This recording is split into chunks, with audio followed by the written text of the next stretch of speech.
Welcome, everyone. My name is Meg Detoria, and I'm the project manager for the Smithsonian's 3D Digitization Program. I'll be joined by my colleagues Joseph Campbell, who's a photographer from the National Museum of African American History and Culture, and Anis Perez, who is a 3D technician in my same office. We're going to give you a workshop this morning called Introduction to 3D Scanning, Tools and Techniques to Face Any Challenge. Next slide. We have a lot to cover, so I'm going to jump right in. Here's the agenda for the morning. I'll give a 15-minute introduction and go over what is a 3D model, why make one, tools of the trade for 3D digitization, what is photogrammetry, and some general rules for selecting objects for 3D digitization. After that, I'll hand it off to Anis and Joseph to discuss a few recent projects and the challenges they posed and how they went about solving them. After that, we will share a few resources and open the floor for Q&A. Please add your questions to the Q&A throughout the presentation so we can have them stacked up at the end. Feel free to use the chat, but make sure to put your questions in the form underneath the video feed. Next slide. So first, an introduction to the Digitization Program Office's 3D team. We are a very small group of technologists, 5 full staff strong, who work across the Smithsonian's 21 museums, 9 research centers, and zoo. We focus on developing solutions to further the Smithsonian's mission of the increase in diffusion of knowledge through the use of three-dimensional scanning technology, analysis tools, and our open source software suite. The Smithsonian has more than 155 million unique artifacts and specimens. Even if we were to scan those items at the wildly unrealistic rate of 1 per minute, 24 hours a day, 365 days a year, it would take us over 300 years to digitize the whole Smithsonian. So we have a lot of work ahead of us. There are also 3D specialists across the institution doing great work outside of our 3D program, including Joseph, who will discuss one of his many great projects at the National Museum of African American History and Culture a little later. Next slide. So what is a 3D model? Well, 3D models are either built from scratch or derived from scanning physical objects. We are going to talk about the scanning half of that coin. When we scan an object, we capture sampled points across its surface. These points are simply recorded as XYZ coordinates in space, and amassed together, they are called a point cloud, which you see on the left. We can connect the points together to form a polygon mesh, which is the next form. The mesh is turned into a solid surface, and then we can project photographic color onto this to create a final colored 3D model all the way there on the right. Next slide. Now, why would you make a 3D model? There are really infinite uses of your data. You're essentially capturing the exact state of an object at any given time. So this data can be used for analysis and archiving the condition of the object. And for educational and enriching purposes, you can use a 3D model in a 3D viewer with curated content, like our open source viewing software, Voyager. Make sure to join the workshop after lunch with Jamie Cope to learn more about Voyager and how you can use it for your own institution. You can also create a fabricated replica from 3D data, like you see in the top center, which is a full-scale 3D print of a mammoth. These replicated physical objects can also be used as touchable versions of the object for the vision impaired. You can animate the scanned object to bring it back to life, like in the bottom left. You can adapt the data and put it into a virtual reality platform, like the top left. You can also view that object through augmented reality and bring it into your own space, like the bottom right, where I put a giant mammoth in my backyard. We focus mainly on 3D viewing and augmented reality because these are incredibly accessible and really bring Smithsonian objects to anybody with a smartphone and internet connection. Now, there are many more uses for 3D data. When you capture your data in high quality, it can stand in for that object and can be accessed from across the globe. We feel the whole point of digitization is access to precious objects and access to those objects in new and engaging ways. Next slide. Here's an example of 3D data being used to document the state of a fragile object. This wool jumpsuit is from the 1800s and is deteriorating. It's just the nature of the materials. By creating a 3D model of the costume, we can give researchers and users access to the object without having to physically handle it. The less handling by the conservators, photographers, curators, and researchers means a longer life for this delicate object. On the left, you can see the 3D model with annotations documenting the state of the garment and the conservation efforts that have gone into it. And on the right, you can see a traditional treatment map used by the conservators to do the same. This garment was mounted on a mannequin for exhibit, and we were able to digitize it at that time. The garment's conservator, Sune Park Evans, has advised the museum to limit the viewing of the gymnasium suit due to its condition, so it is unlikely to ever go back on display again. That means that in the future, the 3D model will be the only way the public will be able to see this garment. Next slide. Here is a selection of the tools of the trade we use for 3D scanning. There are many more than this, but this is what we have in our office. On the far left, you can see a laser arm scanner, which is great for picking up high detailed surface geometry. Next to that is a room scale laser scanner for capturing large spaces. The white device next to that is a CT scanner, which is excellent for internal geometry that cannot be captured with line of sight methods. Up top is a structured light scanner, and bottom right is a DSLR camera used for photogrammetry. We will focus on photogrammetry for this presentation because it's our primary method. We prefer photogrammetry because it produces non-proprietary raw data. You can archive your raw data photo sets, and it is durable into the future as the software technology improves. With 3D scanners, they often produce a file format specific to the software ecosystem used to run that hardware. So the software can go away and you won't be able to open your raw data in the future. Photogrammetry also has a low barrier to entry because you only need a camera to begin. Even a cell phone camera can capture a basic 3D model. We also prefer photogrammetry because it has baked-in high-quality color information. Laser and structured light scanners can often pick up basic color, but photographic color is much higher quality. When representing cultural heritage objects, it's important to capture the surface color at the highest quality possible. Next slide, please. Here I'm going to give a very basic overview of how photogrammetry works. You as a technician would set up your camera, your lights in your camera to take in the most diffuse and even lighting on the object possible. Then you will circle the object, capturing photos at many vantage angles to try to get a photograph of every part of the object that you can see with your own eyes. You can see the image on the right showing a white triangle for each position a photograph was taken of the object in the center.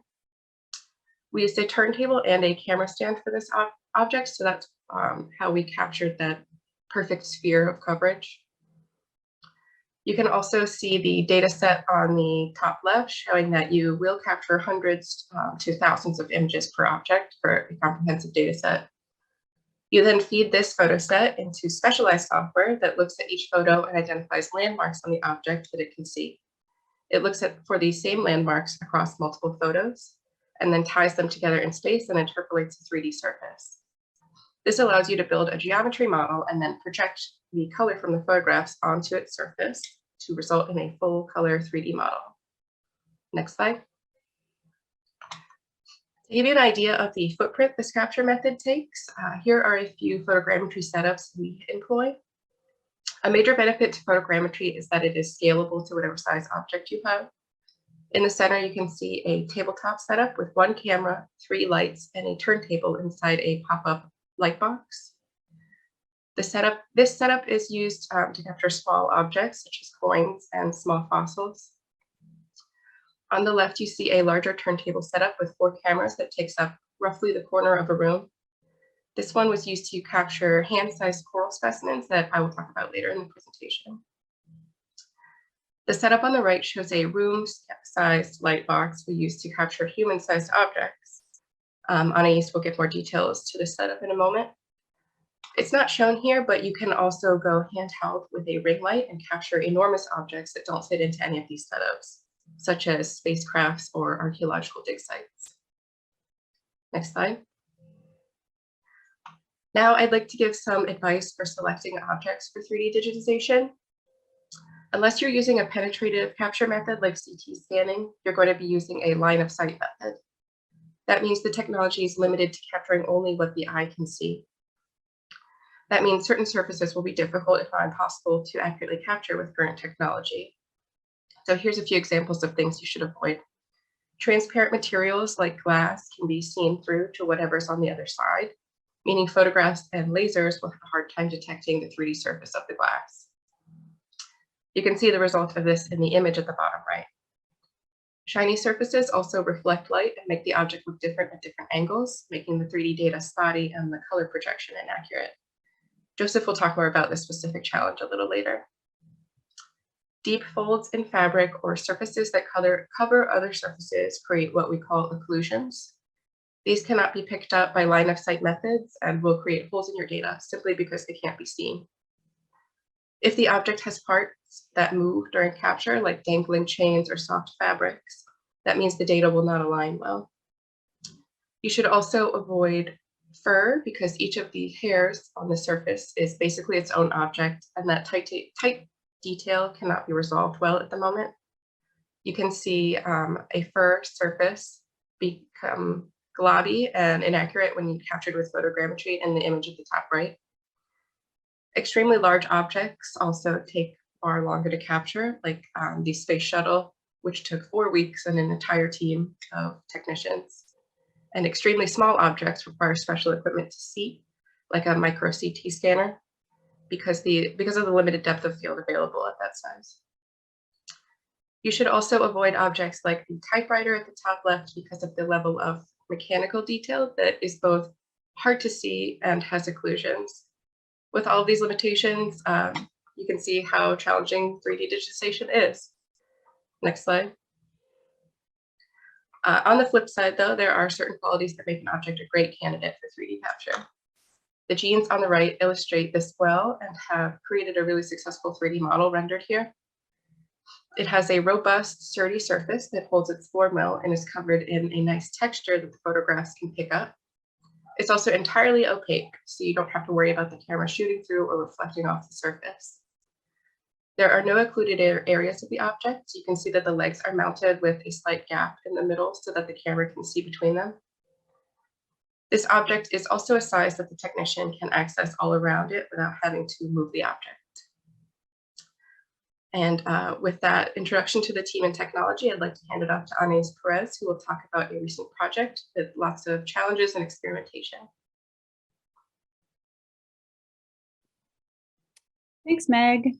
Hi, my name is Anais Perez, and I'm a 3D technician at the 3D Digitization Office, and I'm here to talk about the challenges of digitizing cloth and garments. Next slide. So why is this a challenge? Most 3D scanning techniques that we utilize require the object to behave perfectly still. Any slight movements during the capture window will create artifacts or misalignment in the 3D reproduction. Clothing and fabrics by nature are very flexible and pliable and tend to move with even subtle movements in the environment. If the garment has any degree of shininess to it, such as satin or rhinestone embellishments, these qualities can make the fabric spotty and color reproduction inaccurate. Deep folds in the fabric are also difficult to see into with the camera. If the camera doesn't have enough light to expose these folds, then that can also create unreliable 3D data and baked-in shadows. Garments with multiple pieces and accessories present an array of challenges which take a lot of consideration before entering a shoot. I'll get into this over the next few slides. The mounting display also plays a huge role in the final 3D garment, especially if the garment in question is sheer. Next slide. So before we get into how I address some of these challenges, I wanted to give a quick shout out to the American Women's History Initiative. All of these models that I will be talking about were captured for their exhibit titled Girlhood, It's Complicated. This project was initially an experimental pilot that we took on in February 2020, where initially, because of the pliable nature of fabric, we weren't sure what the success rate of this project might be. But here today, I'm happy to share how we overcame these technical challenges to completely digitize a set of 30 garments, as well as how we went on to complete another set of 65 collection items for Girlhood Phase 2 in summer 2021. Next slide. All right, let's get into it. One of the main challenges with digitizing fabrics is that they have a tendency to move. And we know that if the subject moves, then the data set will create an unreliable 3D model. Pictured here is a scene from our pilot capture back in February 2020. At the center of the photo is a white flapper dress in the middle of our massive lighting environment. In this image, I'm holding our DSLR rig with a ring flash attached. Because fabric has a tendency to move, we needed to accommodate for this with our photography and lighting setup. We knew we simply couldn't place the object on a turntable the same way we might for a solid object, like a fossil or coral specimen. We essentially needed to create a massive light box with enough room for me to take careful steps around the object while shooting images around the garment at about 1 image per foot at roughly 4 to 6 heights. Next slide. Pictured here are some process shots of Christina Yamaguchi's ice skating dress. This object is complicated to capture for a few reasons. For one, it has shiny translucent rhinestones, which we know this material photographs very differently from different perspectives. Secondly, a large majority of the material is this dark velvet, which tends to need a higher exposure to properly light the fabric. Because of these properties, I expected that the shoot was going to be a challenge. So going into the workday, I set aside the whole morning to run a series of lighting tests with different exposures, and then ran these tests in my photogrammetry software to get a good idea of the kind of data I would be getting back. From these tests, I knew it would be a matter of creating a lighting situation that is diffuse enough to minimize the reflections and refractions from the rhinestones, but still have enough light to properly expose the dark fabric. Next slide. So here on the left, we have an image of our setup from February 2020, and on the right is from summer 2021. One significant evolution of our setup is that we knew we needed to scale up. Between phase 1 and phase 2, our setup increased in size by 2 to 3 feet in all directions. This seemingly small adjustment helped us accommodate a moving height adjustable mount for our camera and lighting rig. This helps keep the camera movements more steady and methodical, which became another aid in minimizing any subtle ambient movements that would sway the fabric. Next slide. Here you can see my movements in action. At the center of the animation is a basketball uniform, and I'm photographing it using my camera rig mounted on a stand that's also connected to a laptop. Another really great thing about the setup is that the camera rig I used weighs about 10 to 15 pounds. Keeping this rig on a height adjustable stand literally took that weight off my shoulders and allowed me to do this shoot every day for the span of about 5 weeks. Ultimately, this also means that we get more consistent heights for each shot, which means cleaner data sets to work with.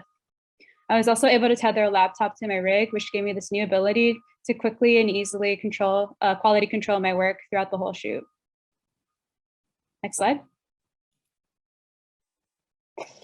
Another way we mitigated movement of the fabric was working with conservators to reinforce the back of the fabric as much as possible without compromising the overall silhouette and color of the garment.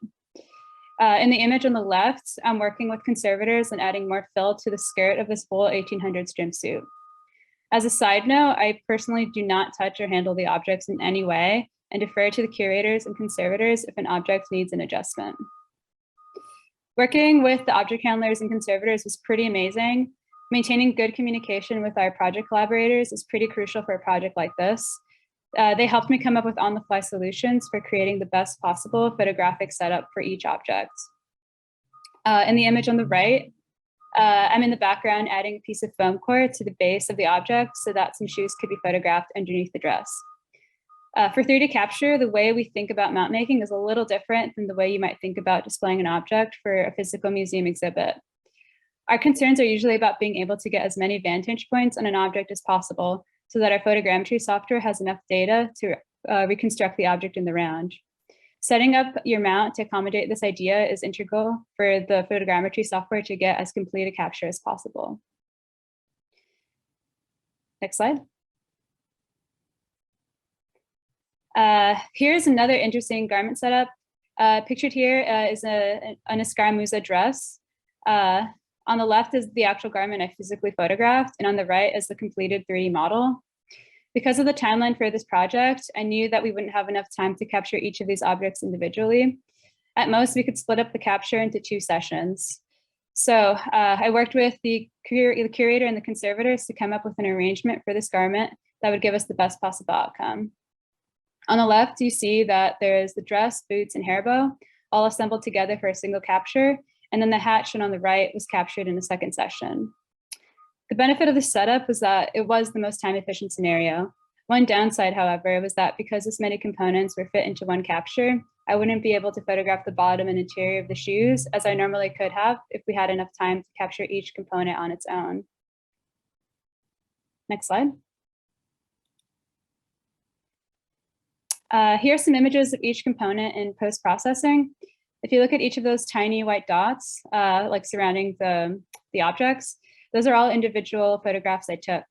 A typical data set for an object of this complexity required almost 3,000 images. Next slide. Here's some glamour shots of the finished objects from Growhood Phase 1. Going into this pilot project, we expected our failure rate would be pretty high due to the experimental nature of the project. But to our amazement, we were able to create successful 3D models from all the data sets we took. Also, keep your eyes peeled for more Growhood objects to be released throughout this year. There will be a link at the end of the presentation. Next slide. So just to recap on what I presented today, if you're going to be digitizing fabric, remember to photograph in an environment with minimal airflow and ambient movements, and create a capture setup that does not require moving the object. If the object you are photographing has deep folds, use something like a ring flash around your camera to evenly illuminate the deepest parts of those folds. If you plan to digitize a garment with multiple pieces and accessories, then dedicate the time and resources to either splitting up your garment into separate shoots or strategically mount objects together with enough vantage points for each component. And remember, mannequins and mounts play a large role in the final 3D model, especially if the garment is sheer. Work directly with conservators and mount makers to adapt their standard mounts for 3D capture. Thanks for coming to my presentation. If you have any questions about what I presented today, you can go ahead and drop those questions into the Q&A. Now I'll hand it off to Joseph. Thanks. Thank you, Anais, and hello, everyone. I am Joseph Campbell, and I am a photographer here at the National Museum of African American History and Culture. Next slide. Now, for this talk, I'm going to be talking about one possible way to handle shiny and reflective cultural heritage objects, such as the alto saxophone, owned and played by Charlie Bird Parker, which you can see the final 3D model here. This talk will be fairly high level, and I'm not going into detail about the full process of how I made the 3D model, but hopefully you will come away from this with some insight and ideas. Next slide. So why is this a challenge? Well, the alto saxophone is highly reflective and has several parts or components that will look different depending on the angle in which you view the object. You also cannot illuminate reflective objects normally, as it's going to just reflect your light back onto the environment around itself. The specular highlights also will move along with the other reflections depending on the viewing angle. And specifically for the alto saxophone, the complex shape and intricate details create a lot of hidden areas that also include their own little reflection shadows as well. Essentially, this object really challenges the weak points of photogrammetry and 3D scanning, as the shifting reflections and specular highlights prevent any consistency between images. Next slide. To highlight some of the more troublesome areas, I have pointed out here the mirror-like bell, the chrome neck, the mouthpiece hardware, along with the iridescent pearl keys to highlight just a few of the challenging areas. Next slide. Another look at this, I have these images I produced for publication. So it's a single viewing angle using a lighting setup that is great for creating some visual drama, while also highlighting the shape, form, and character of the alto saxophone. This is wonderful for publication, but it simply isn't going to work for photogrammetry. If you look closely, you can see how reflective the bell of the saxophone really is, and that it's not only reflecting itself there on the right side, it's also reflecting my studio, where the white areas on the bell are pieces of foam board I've placed to highlight the shape and curvature of the bell, while also leaving the middle area in shadow to give a nice black line, showcasing the shape and curvature. I think this looks great, but if you can imagine, as soon as we move the camera, those reflections are also going to change based on our viewing angle, and we're going to lose consistency between images. Next slide. And this is the raw 2D image of the previous example. This shows the materials and placement of the foam boards used to create and control the reflections in the mirror-like parts in a stylized manner for the normal publication photography. What I want to express here is that because the alto saxophone is also round and essentially a tube, An additional challenge is that light is going to wrap around this object and it's going to be bent by that curvature and roundness. This means that I also have to solve for reflections that are coming from behind the saxophone as well as the front and the sides. This is why I have some of these materials directly underneath specific areas. Next slide. And to attempt to demonstrate this, I have created this animation of the 3D model where we have the saxophone in front of a giant pink cylinder. And as the camera angle moves from left to right around the saxophone, you can see the pink cylinder is being reflected not only from the side, but also while it's directly behind the saxophone, wrapping around the edge there. So hopefully we can see here that we need to solve for any reflection coming from any angle. And at this point, I hope you're wondering how I solved this challenge. Next slide. I did this by creating an imaging setup that completely surrounds the saxophone with matte white surfaces. You can see this being put together by myself and my colleague Dantes Henderson on the right, which consisted of a turntable, 4 tall foam boards to create the walls, a heavily diffused light source making up the ceiling. Then the camera is placed on a camera stand and can view the alto saxophone through specific holes cut in front of the wall, in the front wall. This was a great way to solve for the reflections, as no matter what angle I viewed the saxophone at, it would simply reflect the white boards from all sides and from behind, which created consistency in those areas. With this, the diffused light at the top provided a very soft light source that avoided creating harsh and direct specular highlights. And what's important to take away from here is that, as I mentioned earlier, when working with shiny or reflective objects, you want to avoid illuminating the object itself, and instead illuminate the object's surroundings. This ensures that reflective object will then reflect the illuminated environment, which in turn actually illuminates the object, if you followed me there. So combined, by controlling what could possibly be reflected and using those reflected surfaces to illuminate the saxophone, I found a way around the inherent challenges of those reflections and those specular highlights. Next slide. And here's just a few more angles of this where you have the complete setup on the left without the front board showing the saxophone on the turntable in the middle and the rear view of the setup on the right. Next slide. So in addition to the actual capture setup, I used 3 distinct capture patterns to provide additional image overlap and also tackle remaining reflections and specular highlights. This included using a turntable, capturing macro details by hand, and a flyover pattern similar to how a drone would capture a landscape from an aerial point of view. And this is where most of my experimentation actually was, as I wasn't sure which capture pattern would give the best results. And it turns out, for those who are curious, the flyover pattern and the macro details actually gave the best 3D results in the software. And I did all of this because I wanted to try to sort of override the areas where there were remaining reflections and specular highlights, such as maybe myself or the camera reflecting back in the saxophone. And how this works is that if I capture 9 look angles or 9 images from different viewpoints of a specific spot on the saxophone that has a reflection, and my camera or myself only shows up in one of those 9 images, then I probably don't have to worry about that reflection affecting the final 3D model, as there are 8 other images where we have consistent data with no reflection. And to add to this, a wonderful thing about photogrammetry is you also don't need to capture every detail while looking straight at it. So I can get around the reflections of myself by capturing things from oblique and acute angles. Combining these 2 imaging tactics, I found a wonderful strength of photogrammetry, and I used that strength to my advantage here. Next slide. And here I just want to briefly show you what it looks like from the camera's point of view on the turntable with it going around. Next slide.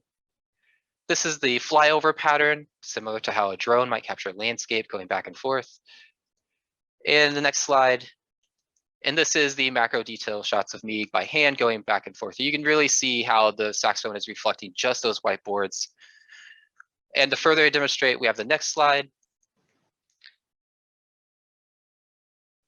where we have, there we go, where we have a great detail shot showing how the wonderful engravings on the bell are clearly visible because the bell is reflecting the white foam boards and not my studio, and it's being illuminated by that incredibly diffused light coming from those boards and the light above. Next slide. To summarize this, when you're working with objects that are very intricate and have a lot of complicated areas, it's great to capture a lot of overlapping parts and extra detail shots. When you're working with highly reflective materials, you're going to need to create an environment that controls what that object is going to reflect. You also need to illuminate that working environment so as to not create an excessive amount of specular details on that object. Heavily diffuse the lighting to reduce those specular highlights. And then I think, as I mentioned earlier, use multiple distinct capture patterns to produce a lot of image overlap that will help you override some of those additional existing reflections in the post-processing. And that's it for me. I appreciate it, and please ask any question you'd like in the Q&A. I'm going to pass it over to Meg for the next section. Thank you.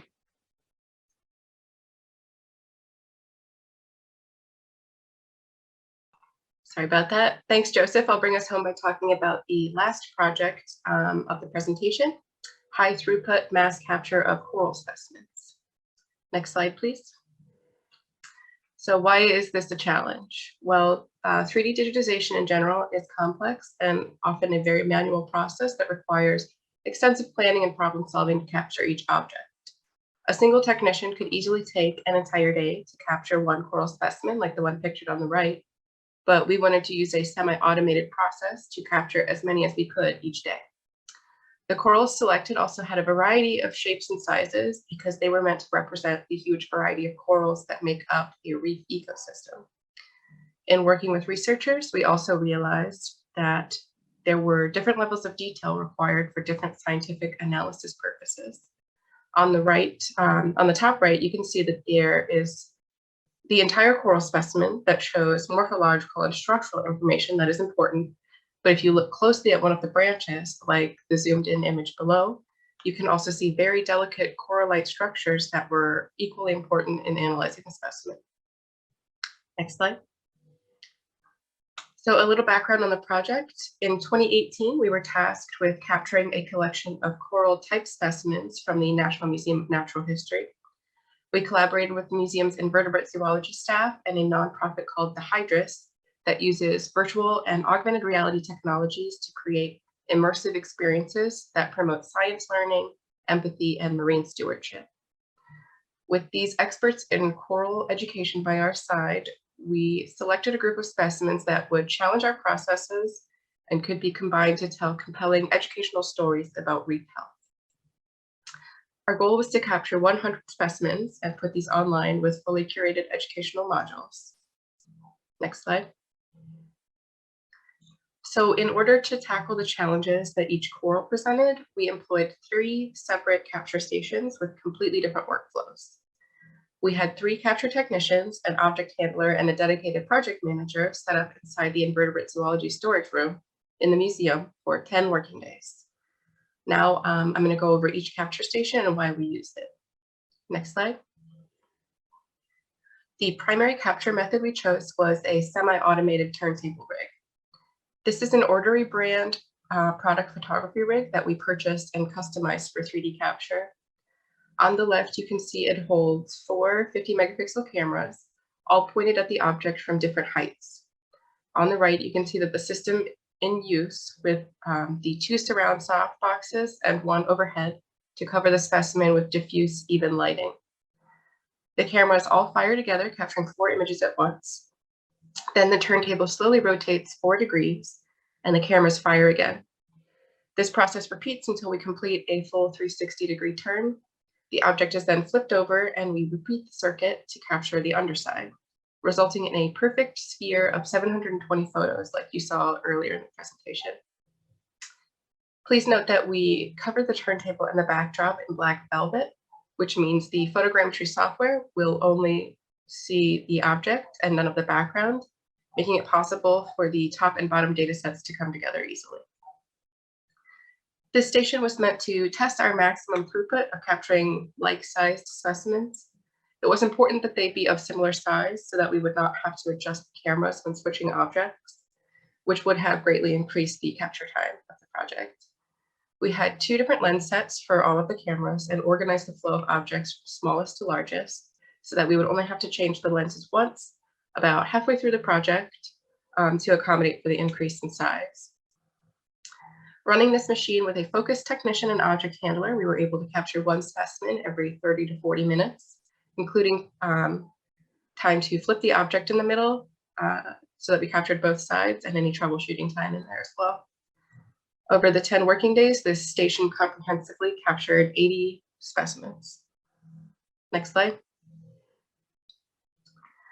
The second station we set up was for handheld manual photogrammetry. There were many chosen coral specimens that were too large for the automated turntable. Because they were important to the storytelling of the project, we thought we should not just exclude them. So we added a second capture station at a capture technician and a station, which is a 6-foot table setup you can see on the left. This station also had a velvet background, 2 surround lights and 1 overhead, but the technician also has a ring light on their camera because many of the larger specimens had deep crevices, like you can see in the one here. Like Anais spoke about earlier with the folds in the fabric, the technician here used the ring light to step in close and push light into the deep folds of the coral structure. You can see the resulting 3D model on the right. This setup managed to capture 25 additional coral specimens, with some overlap with those through the automated system. There were some specimens that went through the turntable process that we thought they could use some additional shots of complicated or occluded areas.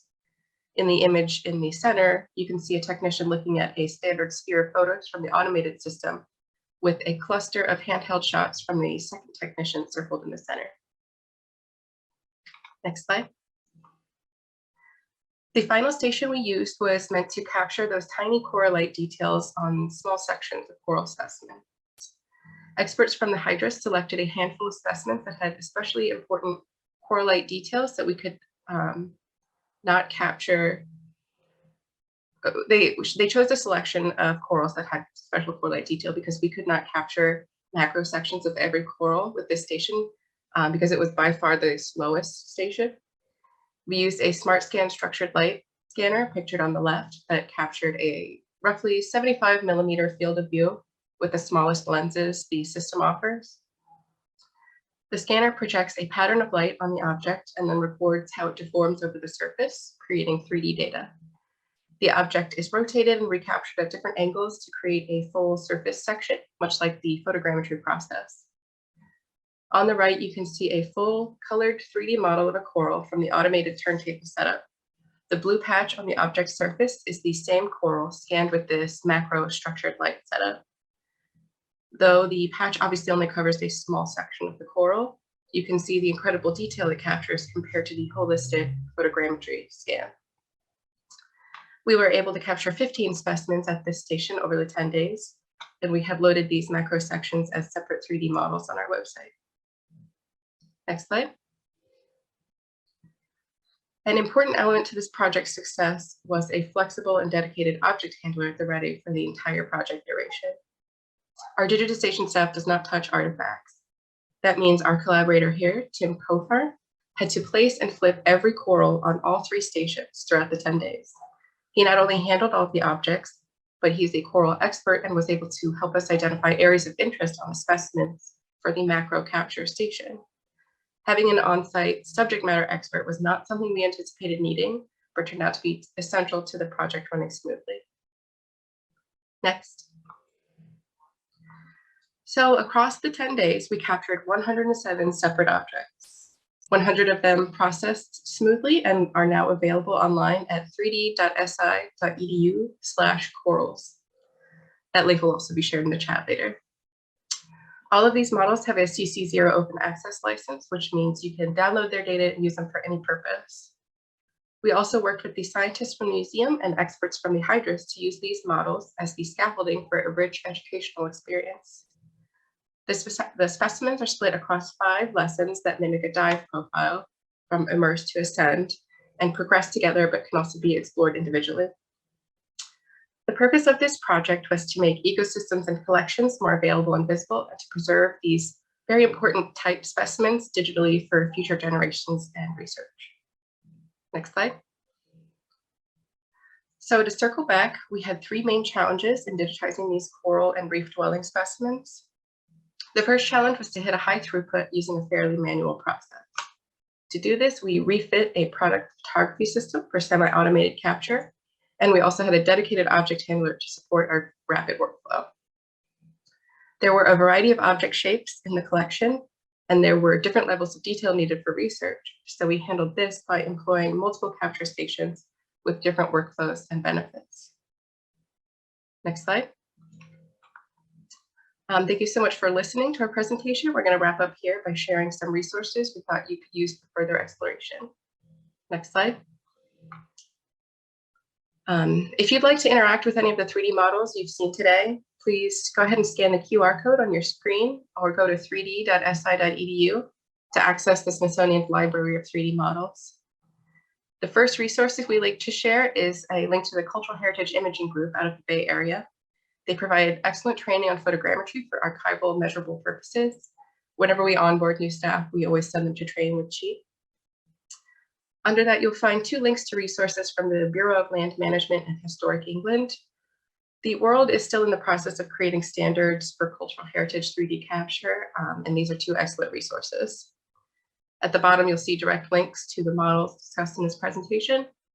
All of these links will be shared in chat, and we will share a link to the slide deck as well, so you'll have them all together. Next slide. Thank you all. Now we're going to open the floor for Q&A, and I saw quite a few questions come in I'm excited about. We'll bring Joseph and Anais back on screen, and I'd like to introduce Jonathan Blundell, who is a program officer for the 3D program, who will join us to answer hard-hitting technical questions. Welcome, everybody. Let me take a look at these questions. All right, the first one here, I think, is a good question for John. Our collections folks want TIFF files since all raw files themselves are proprietary, but you advocate archiving raw files. Please comment further. I would go with, depending on your institution and what you have set up for archiving images, I would kind of rely on those standards and your data managers. TIFF is great, right? 16-bit TIFF, you're going to get most of the information. If you can save the raw files, it's a hot topic. You want to talk about DNG or the raw image off the camera. You could debate that for a long time. I personally am in the camp of DNG because while it is Adobe controlled, it's an international standard, whereas the different camera manufacturers' raw file formats, they're proprietary, right? They don't have an international standard behind them. So if you're looking for long-term durability, I would go DNG, and I think unprocessed TIFF is also viable. But if you want to go back and do some fancy demosaicing in the future, keep the DNG around. Super. We have a question for Joseph here. How much time went into digitizing the saxophone? Great question. I actually only had access for this for 2 days. And over the course of those 2 days, I produced roughly 2,200 images of the saxophone. Okay. What length of lens do you commonly use for photogrammetry workflow? Let's see, John, do you have a comprehensive answer to that? Yeah, so it's going to depend on if you're doing a flat capture or capture in the round. So in the case of Anais's example, lens length kind of doesn't matter, because really what you're looking at is you're looking to rotationally capture every 10 degrees or so. And so and how photogrammetry resolves a 3D point, if you're looking at me on the screen, you're trying to resolve a point, X, Y is fine, right? You know where my glasses corner is, but how deep that is, you need to triangulate that information. So you have 2 different, positions of cameras coming in, and it sees where that point is. So for going around an object, triangulation, you want 2 points of view that have a good, angle between them. So you have a pretty good resolution. For flat imaging, you want to really go for a 24mm lens. You don't want to go for something too long, because where those 2 images are, or those 2 cameras are taking a picture of that one point, are going to get closer together. and the unknown, that x distance, that depth distance becomes much harder to calculate. So anyways, in the round doesn't matter as much, and then flat photography, 24, keep it a pretty wide field of view. That's it. And everything I'm talking about is for 32 millimeter sensors. So that's kind of the world I'm talking about. Cool. Somebody asked, what do you use for scale? We use these scale bars produced by the Cultural Heritage Imaging Group that we linked in the chat. John, do you have anything to say about the scale bars? They make them. It's great. They have targets on them. They're recognized by coded targets, and they also have dot targets on them. And if you're making your own scale bars, you can do that too. You just want to make sure that you are, you have something that you're referencing a really well-known object, and that's she's already done that, and it's oh, the other thing is, if you're doing photogrammetry, include scale bars.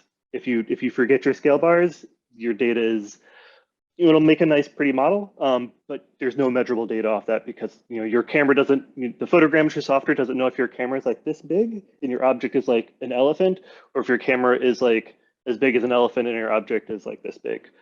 So scale bars, base level, top 3 things to include. I could add to that.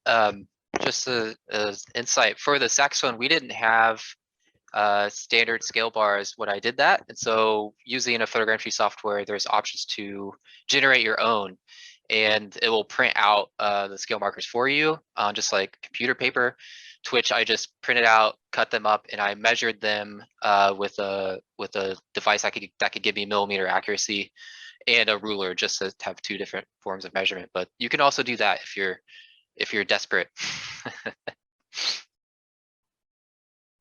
In setups where the camera must rotate the object, rotate around the object, what measures were taken to maintain consistent distance from the object? Anis, do you maybe have an answer for this for the girlhood setup?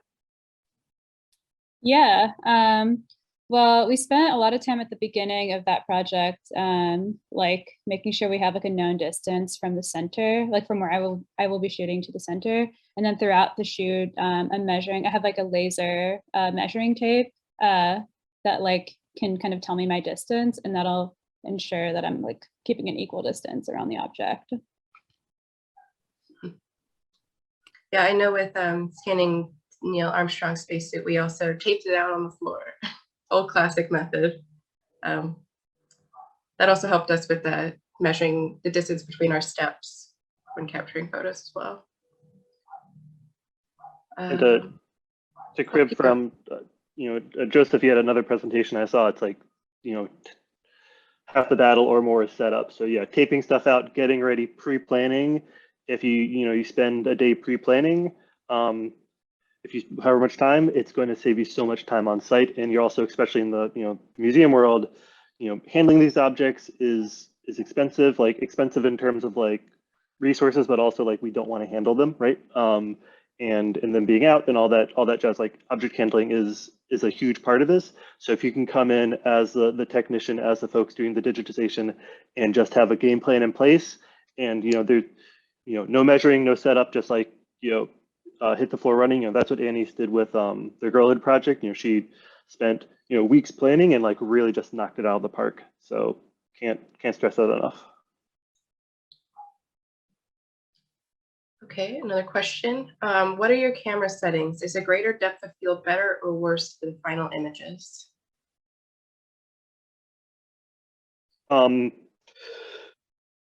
So for camera settings, you want to keep it low ISO, so 400 or below. Basically, you don't want a lot of pixel noise in there. So their photogrammetry software can find those 4 to 8 pixel interesting points to do the project. For depth of field, well, to back it up, you want to be shooting around with a 11 f-stop, and that's like the sweet spot between a good depth of field and then also your aperture not being closed down so far that it actually softens your image. It's and everything else is like give and take. You can't cheat your way into more depth of field. It's just like the physics of how light moves through a lens. So yeah, stay with f11 and then move your camera, change your lens to get your field of view you're looking for. And honestly, if your object's small enough, you're probably going to have to either do something with focal stacking or really like pre-calculate your depth of field to make sure the front of your object is fully in focus. And I would add to that for my experience, I use a depth of field calculator, and I typically keep my f-stop at 11, and I will just use the calculator to say like how far away do I need to be to make sure the entire object from front to back is going to be in that depth of field, in focus and crisp. And I just use an app on my phone for that. There's several that you can find on iOS or Android. Super. We have a question here. Any advantages or disadvantages to using multiple cameras at once? I could speak to that a little bit. With the coral capture, the only disadvantage I would say is that there was sometimes some misfiring going on, and we would miss it in the process, and then we'd have to go back and redo that circuit of photogrammetry. But even with that disadvantage, it was still significantly faster than shooting one camera at a time. Does anybody else have input on that? I would say, just from maybe Anais could comment on this, like when you're doing objects that might be moving or susceptible to moving, like multiple cameras is going to get all those angles in one capture, right? So I think that's where it also comes into play. It speeds up the process, but also like it gives you maybe better results with things that are like that. But I don't know. What do you guys think? Actually, yeah, Anais, do you want to go? Actually, I don't have that much experience with shooting with multiple cameras at once. But yeah, as Meg noted, even with one camera, sometimes you get misfires where like the lights don't pop off when you want them to. So yeah. And that's the real thing with syncing multiple cameras is syncing all the cameras to take the shot at the right time. So syncing the flashes, that's like a solved problem, right? But having 5 cameras open their shutters at the exact same time, there's some like expensive hardware you can buy to do that, but it's still like, you want to, the thing I'd recommend would be to actually, if you have the right hardware, is to delay your flash slightly by, I don't know the term, milliseconds or whatever, and then just have your camera stay open for a little bit longer, in a way that they still won't receive light that's not from the flash, but they have a longer window to kind of capture that flash. So if one, opens a little late, you still have that couple milliseconds till the flash fires and they all close. That's something to think about. Okay, another question. Do you use a post-processing software to correct any minor occlusions that may have occurred? I have an answer to this. It depends on the purpose of the 3D model, but we generally try to represent the data that was captured rather than filling in those holes in the data. We want to be honest about what was captured, so we generally just keep the master data as it comes out of the post-processing software. If the purpose of that 3D model is more of an educational purpose, sometimes we'll do some smoothing techniques or fill in holes, or if you're going to be 3D printing that model, we'll obviously cap it off or shell it to make it useful for that purpose. Does anybody else have a comment on that? I take an approach that it's a very similar approach where you have the sort of master 3D data output that is what the software gave you. But typically, similar to how we treat photography, the goal is to create a faithful reproduction. So if there's some issue with the data, or there's something about the capture process, or like, you just didn't have the time or resources or maybe access to see like a specific part, like, kind of like what you're saying for educational purposes or for sharing online and social media, like we may fill in some areas to create a more faithful reproduction. I think that's just the frame of mind I take for that, to where like I want this 3D model to give the person interacting with it a faithful experience to this object. And that starts with accurate, pure data, but also I don't want that data to confuse them or to misrepresent it if there's some error in that data or something like that. So might take some additional steps to fix little things here and there. Yeah. And this is kind of like, tangential to that question, but there's every step of the pipeline in producing a 3D model, there is some interpretation, so that the camera is interpreting like how light hits the sensor, creating that raw image. There's some interpretation taking that raw image, from raw and demosaicing to your TIFF or your JPEG. Every step in the process, there's some interpretation, whether it's made by an algorithm, a technician, the person that designed the software or hardware. So that needs to all be taken into account when you're saying like, this is the true model, and then I zhuzh it up for publication. There's a little bit of zhuzhing everywhere, right? And just like, you have to keep that in mind. Okay, a question somewhat related to that is, how do you archive 3D images? Do you archive the raw 2D images and the final output? John, it's a good question.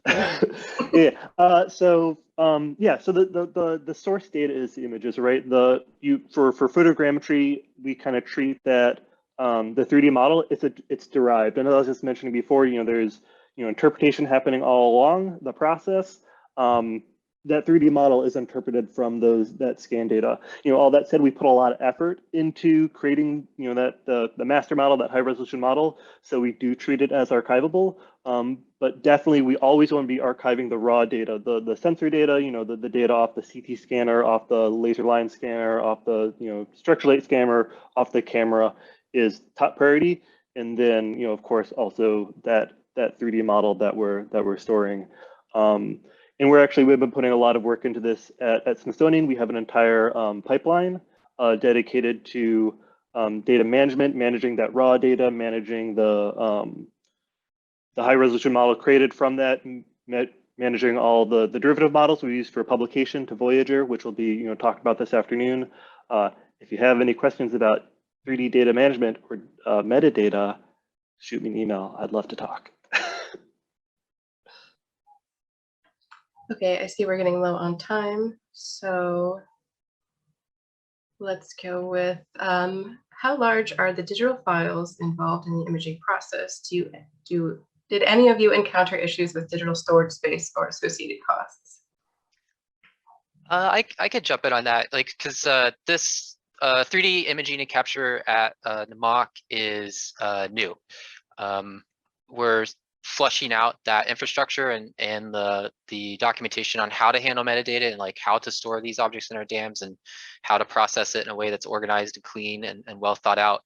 And yeah, starting off the bat, I mean, we definitely had to invest in new hardware, not only to handle the processing, but also to include storage. I mean, just the saxophone alone was 2,200 image files. That has to go somewhere. And, we have network storage, but the connection is, not always reliable in our studio space. So we need local storage as well. So there's things to think about that. You need backups of this data, and backups. So we've absolutely had to invest in, external hard drives just to carry this data around between machines. We're investing in larger capacity local storage to, house this for semi-long-term preservation. Then it's also we're investing in more space in our dam system so we can have the permanent storage solution. So it does add up very quickly if you're doing these large projects with these large amount of data image sets. And one quick note on that is the raw data is going to take up way much more space than the 3D model. If the raw data takes up 2 terabytes, the 3D model could be like megabytes in size, depending on how it was processed and what was the subject of interest. So yeah, that's the 3D part of it isn't the scary part. It's all the capture data. Absolutely. Well, on that note, I believe we went a little over time. Sorry about that, folks. We can continue the conversation on Twitter if you want to check out Smithsonian 3D. We'll answer a couple more of these questions. Thank you guys for your time. I think we need to release you all for lunch now.